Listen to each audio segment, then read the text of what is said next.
Okay, hello, Amanda. Please introduce yourself to my audience. Who are you and what do you do for a living? Hello, my name is Amanda Salazar. I am currently the director of programming at Vidiots. But do for a living, I do many things, but I'm definitely a film curator and programmer. It's kind of my background, and I also program other film festivals and kind of run my own as well. But I think in the context of this, I'm the director of programming at Vidiots. I love it. So tell people about working at Vidiots and what makes this space unique if they've never heard of it before. Oh, well, Vidiots is a very special place, and I encourage anyone to come by if they're visiting LA or live in LA. What makes it special are, I would think, a lot of things, quite frankly, but I think first and foremost is I would definitely say our history. We started as a video store now almost 40 years ago. We're celebrating our 40th anniversary in November. We're very excited about it. It's a female, founded video store that started in Santa Monica, which now has over 70,000 titles on DVD and Blu-ray. We are still an operating video store, by the way. We love physical media. And now Vidiots is kind of in a new location and is taking on a new life as it is now paired with a video store is paired with a two-screen art house. And so that's where kind of what I do in terms of actually programming the movies that screen in the theater. What makes it a special place, it's a community driven and I would say definitely like operated organization. It's a place that's really, our mission is to welcome, movie fans of all ages to the space and to really hopefully just like let people fall in love or engage with or learn about cinema and or the moving image, I would say, in all of its forms. Because I'd also say in our video store, we have a lot of um, for example, television that you can rent as well. But it's to us, it's about really being a place where you can, come together as a community and, like I said, just enjoy, I would say, the moving image in all of its glory.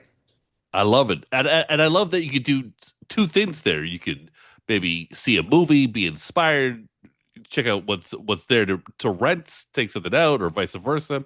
That's beautiful. I love it. Which Yeah. format is currently renting the best in videos? Is it Blu-ray? Oh, that's interesting. It's kind of whatever we have. We do have Blu-ray. We try and actually offer as the both formats, I would say, in terms of like DVD and Blu-ray if it is available. But we do have a lot of rare work in our collection. We don't rent out our VHS, for example, but we do actually have a VHS collection as well, and that's currently being in the process of being archived. But I think it's more just what is available, but to maybe just kind of plug the video store because that's what again we're so excited about and it is our foundation. We are renting a lot of movies every week, so like thousands of films are being rented, and you just often see the video store as definitely like a buzzing place for people to kind of come in and just browse the shelves.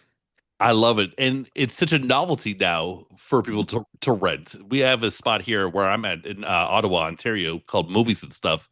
And people can't believe it's around and they love that it's a thing.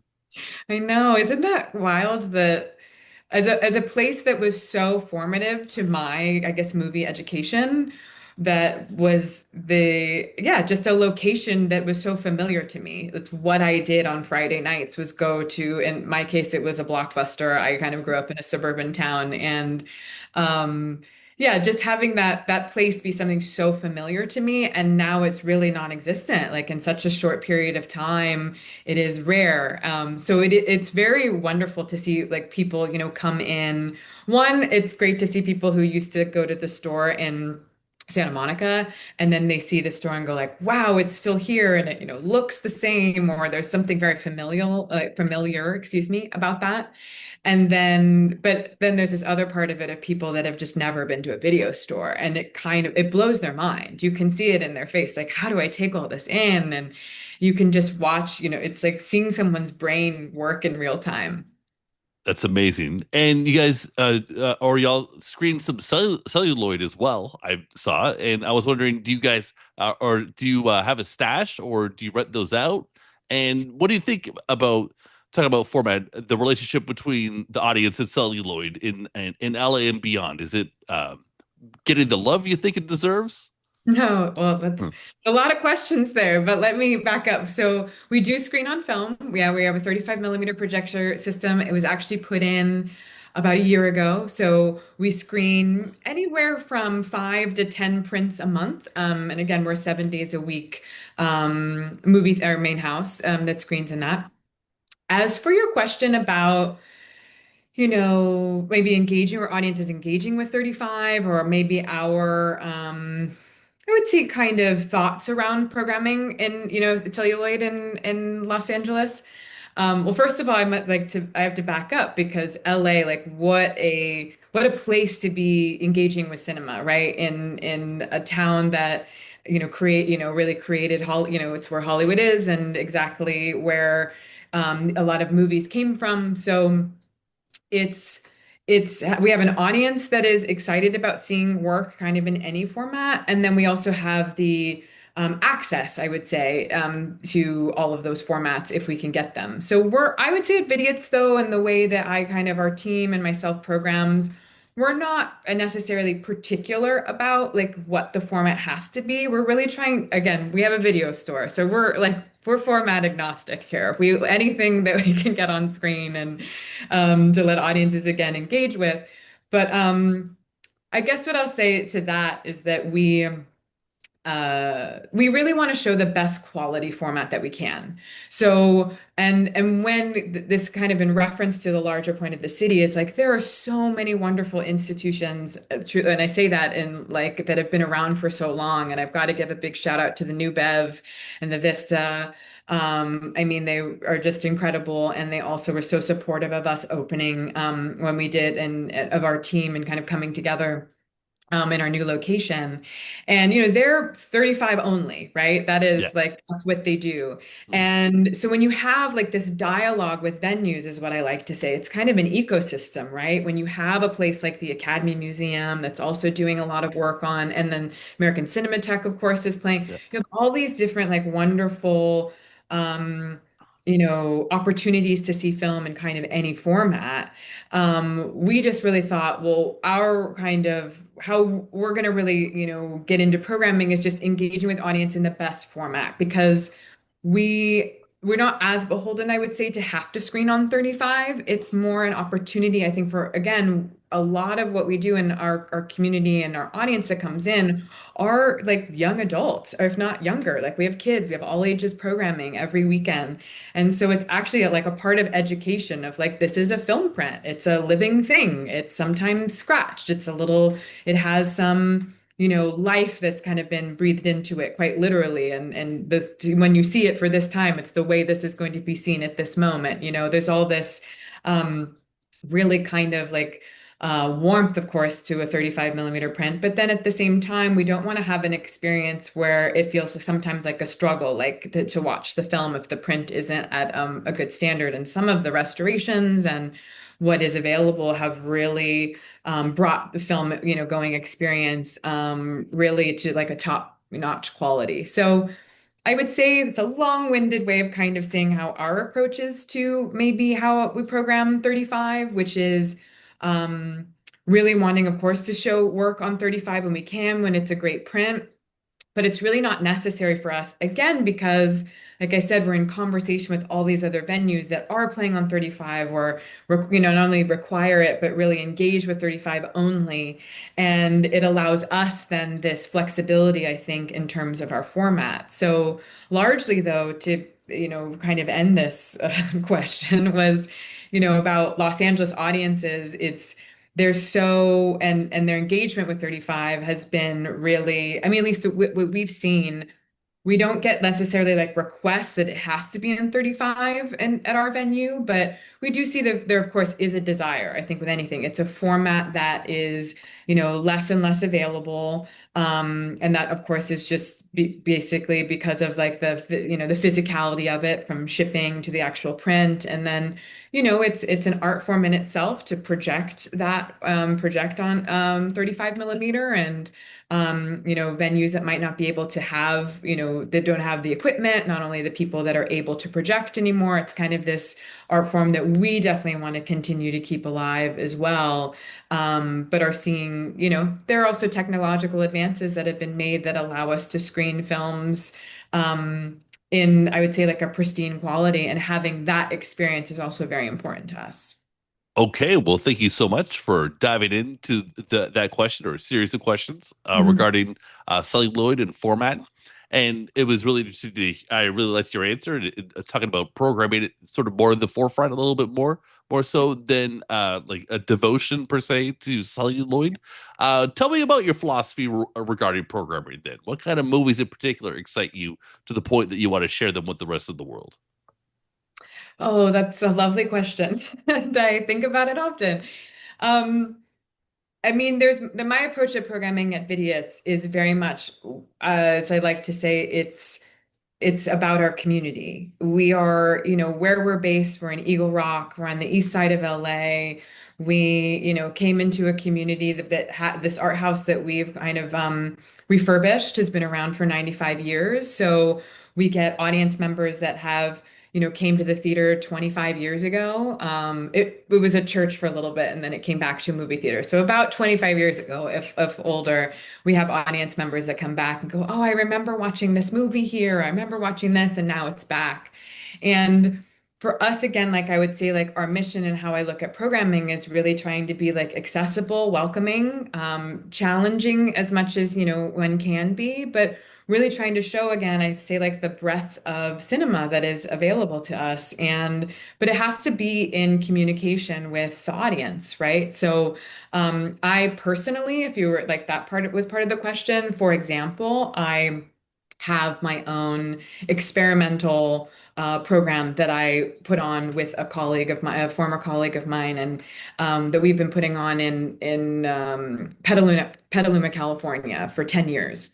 And it's leans very, I would say in terms of experimental, it's very like non-linear. A lot of the work is, there's not as necessarily like it's not narratively driven. It's sometimes more image driven work, definitely artist owned and produced.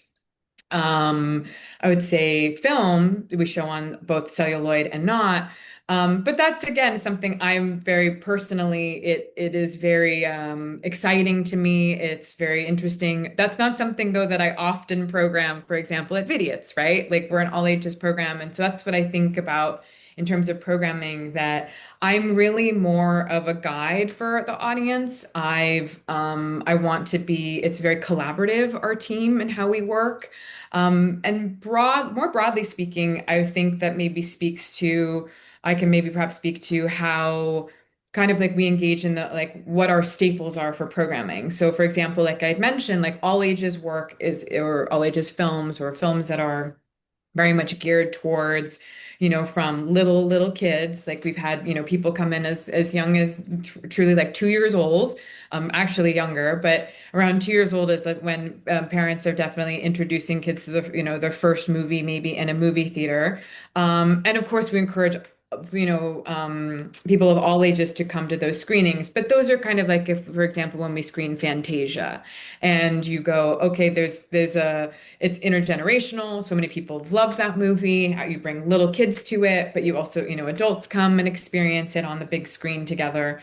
And that's very important for us. Again, it's really about the new generation for us of engaging with cinema in a space to go watch movies. And it's an accessible, it remains accessible in the sense that our ticket prices are low.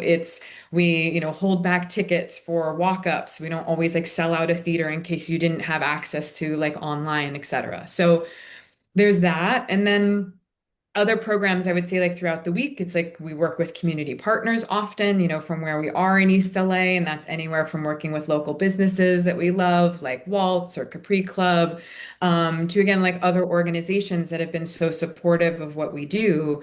And then again, it's really trying to engage people with just cinema that you love, that they love, that we've all kind of loved before, and showing a variety of that. I think that's what's very much at kind of the heart of our programming. So it is not only like, of course, a diversity of, background and ethnicity and race, but like also again, like diversity of thought and diversity of genre, like different types of films, from nonfiction to fiction, to action to romance. Like you're going to be able, the hope is that you would be able to step back and look at that month's calendar, of an upcoming month, for example, August, and say, oh, there's kind of like something in there that I know and love. And then, over time is to trust us to just come to see something that you've perhaps never seen.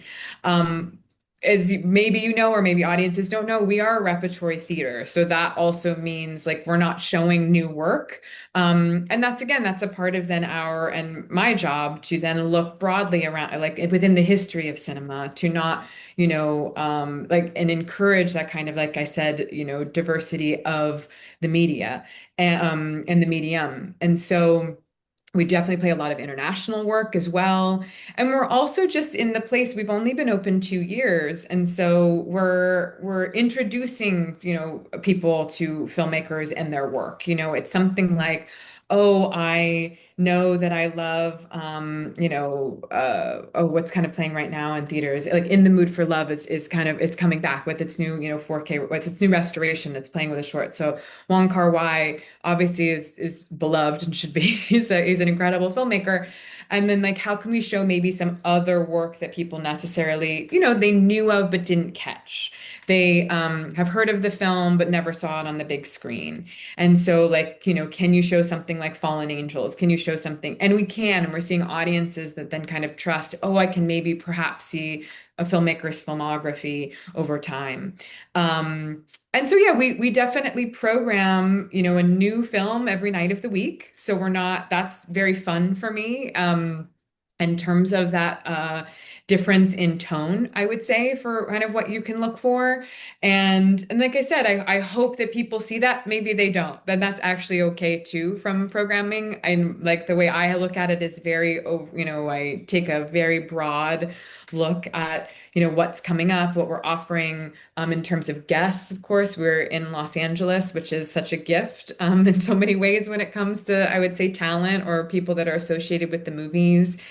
Just this last weekend, we play Troop Beverly Hills, and then the director's like, "You're playing my movie. I'd love to stop by." And like those types of moments are also like very encouraged and welcomed at Vidiots. So, we program again, or the way I program is it truly is like community focused. We ask our audience, what do you want to see? And, from our Instagram where you can DM us, and this all goes into lists of, oh my gosh, like the audience is really wanting to see this movie. Obviously, like we want to be responsive to and engage with our community.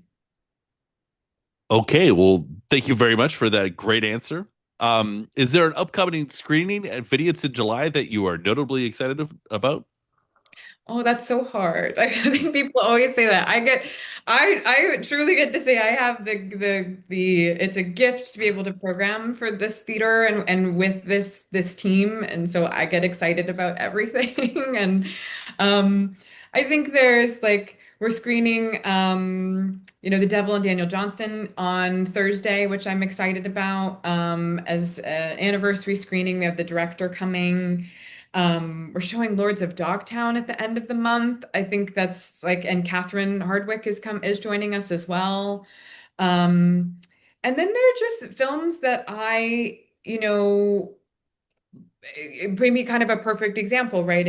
But then we're also showing the X-Files movie, and why not? Or in like a later night slot for people that haven't seen it or maybe always wanted to. So that feels really fun. Um, I'm excited for we have Gremlins 2 coming, and Joe Dante will be joining us. He's come through many times as well. And that may be kind of also in those kind of three films, maybe show you kind of the breadth of like what we do, right? Like Lords of Dogtown being a little bit newer, um, but feels like very like a summer movie in so many ways.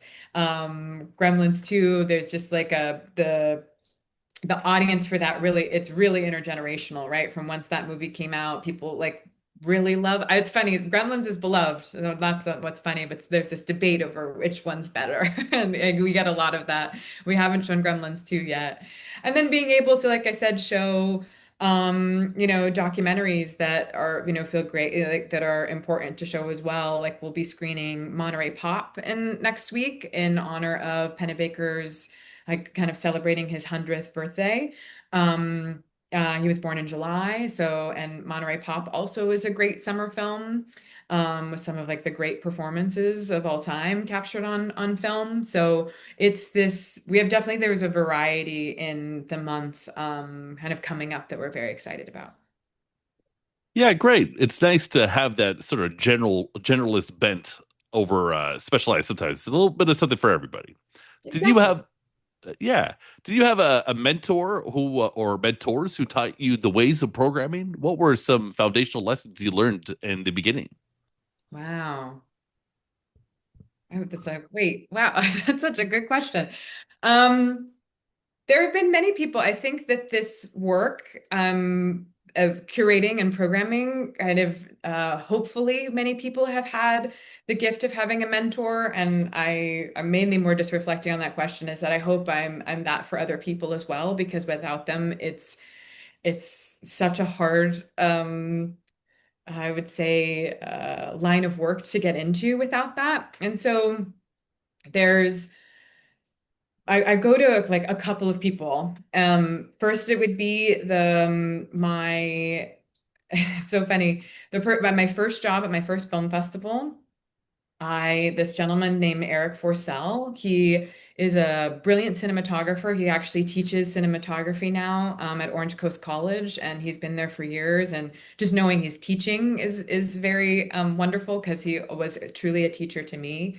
But he was that person that actually saw, just and brought me into this world of what I would say film festivals, film programming, the kind of like nonprofit arts organizations that really supply an avenue for artists to connect with audiences in different, communities around the country. It's very specific, I think, to the US when I say country, because of course other film festivals, but the way that it operates, I think, in the US is very, specific. And I had never been to a film festival. I didn't even know what that work was. And he was like, "You're good at this. Come under my way. Let me teach you the ways." And that to me is like truly what a mentor, without any ego. And here is like here kind of handing me so much responsibility. And a lot of this work is you have to try it. That's, I mean, I think that comes with any job really, but it's a very hard, people, I think I'll say this, there's the assumption, of course, that so much of this work is, oh, you just get to watch movies. That's so fun. It's like, yes, there's a part of that is that first of all, the job is very fun if you like it, and then second, yes, I do get to watch movies. There's so much more to that, and I think that there's also not even think I know that there's more to not only like the relationships and kind of the chaos of it, but there's a physicality to this. Like it is work to like sit and have to watch movies. They're not always movies. I think a lot about film festival programming. It's not always movies like you're just sitting at home and putting your own queue together. These are movies you have to like offer yourself over to and engage with, to be moved by. And it's a lot of like the physicality of sitting and watching, and then the kind of emotional side of like opening yourself up to a story, like someone else's story again and again and again. And you don't know that until you do it, right? You don't like people, until you sit down and try it and go like, wow, that was intense. So I would say Eric really brought me into that. Another mentor of mine, I'd like to just very quickly, I know this is a long-winded answer.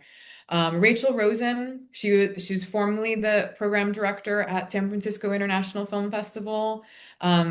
She similarly, there was a moment where just she really kind of pushed me to and showed me the kind of like operating at like a level of excellence. I mean, she definitely commands that and does that herself. And she really is such a brilliant programmer. The way she's able to articulate and talk about cinema, the way she's able to write about cinema.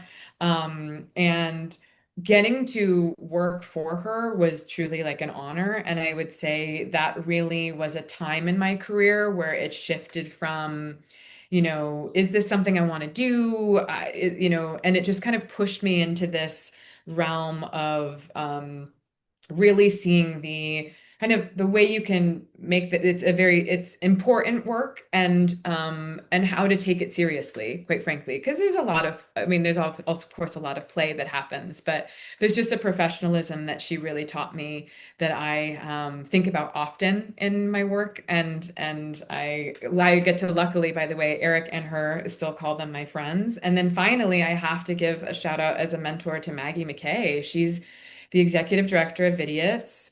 Um, I have been a fan of hers for a long time because of her work, through LA Film Festival.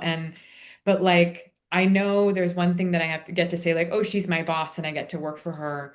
I mean, this woman single-handedly, built a movie theater during COVID. Like, she and was handed this legacy, which was the video store, and from Patty and Kathy, the founders, and um I just watching and seeing how she is able to, with such generosity and kindness and truly like fun and joy, um, build a space that has been, and then it's reflected back, right? And it really being able to not only like work alongside her, she is a mentor kind of for everyone. And she's so, I feel it's interesting to have your mentor, like even like currently, like alongside you, because she teaches me kind of almost every day how to, again, and really looking at her level and where she kind of came into this work and how she came into it and her stamina. I'm in awe of. And she, like I said, the way that she kind of pulls all of us up with her, always. And it's something that, I mean, I could go on and on and on about the greatness that is Maggie, but I think it's like understood that if you are somehow in her orbit, you've felt it. And truly, I think for me, her there's a way that she kind of pulls a lot out of me, and I'm learning so much from her at her level. I mean, as being an executive director of, an arts organization in LA that, like I said, is, for arts organizations, it's a very, tenuous time right now. And also Los Angeles, we were so close to the fires that happened in LA. We're located close enough to the Eaton fire, and our community was so impacted by that. So it was just something, then watching her and seeing again, this is where like a mentor in like real time just shows like immense empathy and concern and care for the community and what we're doing. And it's you learning from someone where you're like, this whole industry and how we work can be done better because I've seen it happen. And that's Maggie. So those I would say are my mentors. And sorry to anyone that also was a mentor to me that I haven't mentioned, because I will say so many people in my life, they're real gifts, I would say, to kind of learn from and associate, and it's that generosity is what kind of makes this whole thing run. That's a beautiful tribute you just gave to those people. And yes, I'm sure there are many more.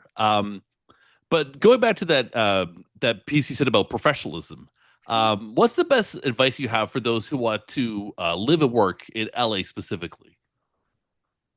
Oh my goodness. Yeah, like I moved to LA so recently, so you know, gosh, live and work in LA. I mean, my advice, I think, always comes down to your community, because in building community, and LA can feel very vast, and it is. LA is massive for anyone that hasn't come or visited. You think it's small, or these like little pockets. It's many little cities within one giant city.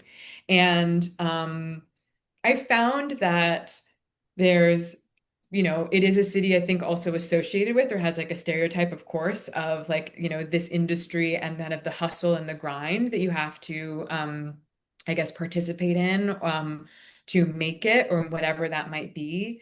But and that in some ways might be true, but I think that's also for all industries and kind of where things have lined up. But specific here, it's about like the kindness and generosity and the which I keep going back to and care is like by finding the people that are you want to kind of associate with and be creative with. It's a place that is like ever inspiring, it's ever changing.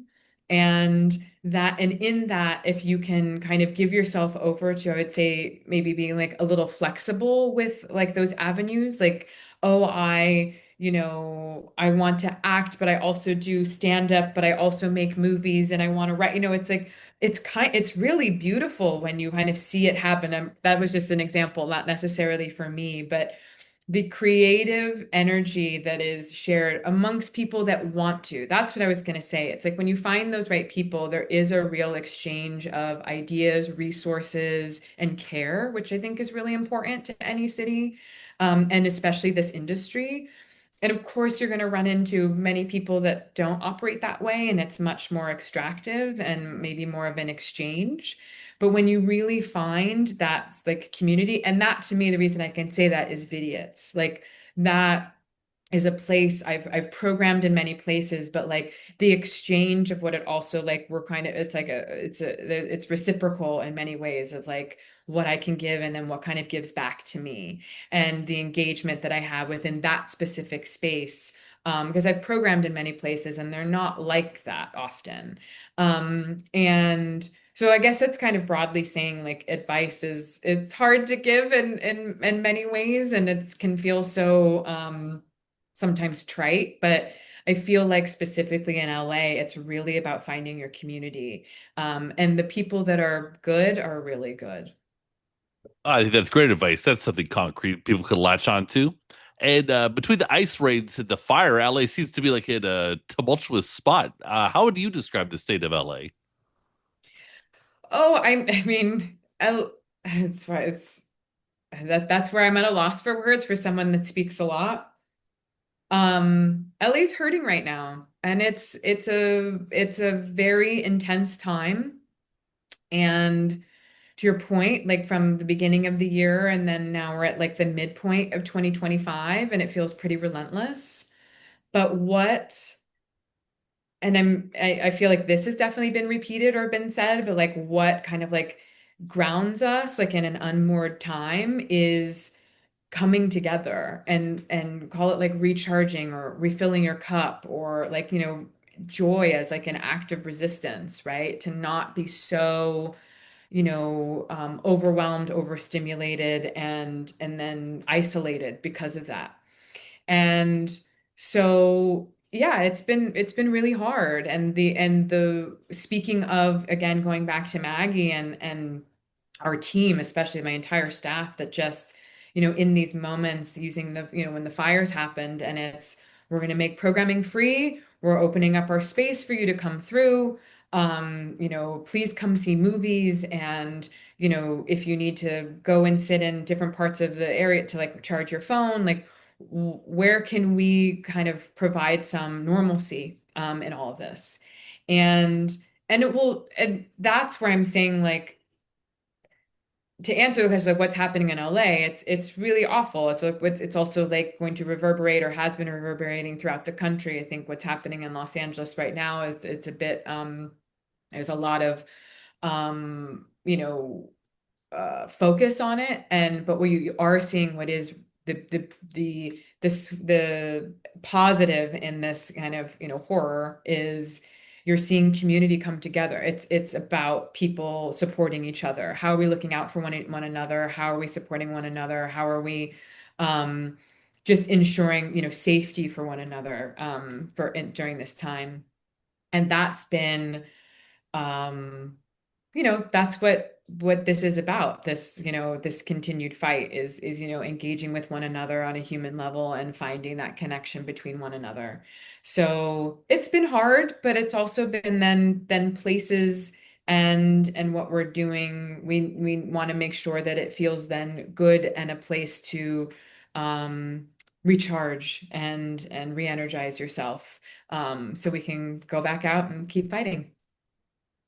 Okay, well, Amanda, thank you so much for your time. I really enjoyed this interview today. What's the final thought you would like to end this interview with? Oh, I would just, I mean, again, to any listeners or people that are watching, I it's funny now thinking about what's happening.